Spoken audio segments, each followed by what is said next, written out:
Stories of War.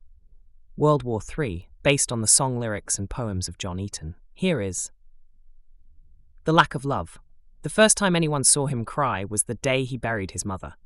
It was winter in the old empire, and the streets were covered in a thick layer of snow, muffling the sound of the soldiers' boots as they marched past his home. He was only 10 years old, standing in the cold, clutching the medal she had kept in a dusty drawer, an old relic from a time when their country had been something great, or so they said. She had lived through hunger, through war, through the collapse of everything she believed in.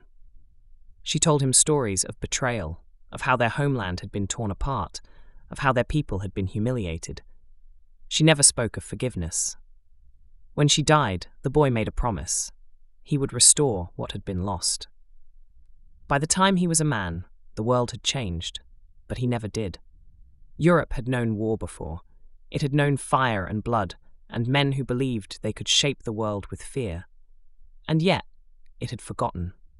The world had laughed at him once, called him small, called him weak.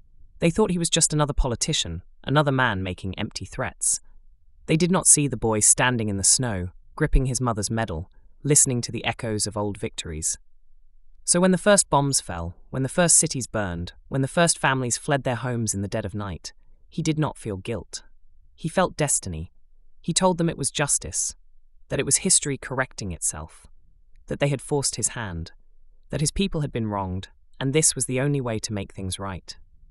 The people cheered, the soldiers obeyed, and the war began. At first it was easy. The world was slow to act. They talked in circles, made speeches, promised peace. But peace had never been his goal. He wanted legacy. He wanted to be remembered like the great conquerors of the past. The leaders who had reshaped maps, who had turned their names into legend. But war has a way of slipping out of control. The resistance was stronger than he expected. The cities did not welcome him as a liberator. His armies bled in the streets, and the world did not stand by forever. The sanctions came, the weapons came. The allies he trusted turned away, and the victories grew fewer, the defeats more crushing. The people who once cheered for him now whispered behind closed doors. And then, one night, he woke to the sound of gunfire in his own city. They found him in a bunker, deep beneath the capital. The man who had once stood before roaring crowds now sat alone in the dark, his hands shaking, his mind clouded. The soldiers who stormed his last stronghold did not offer him a speech, a trial, or a chance to explain. He had brought war to Europe, and now war had come for him. The world moved on. The cities were rebuilt. The people mourned their dead. But history would not forget him. Some would call him a tyrant. Some would call him a monster. But the truth was simpler. He had been a child of war, and in the end, he had made more war.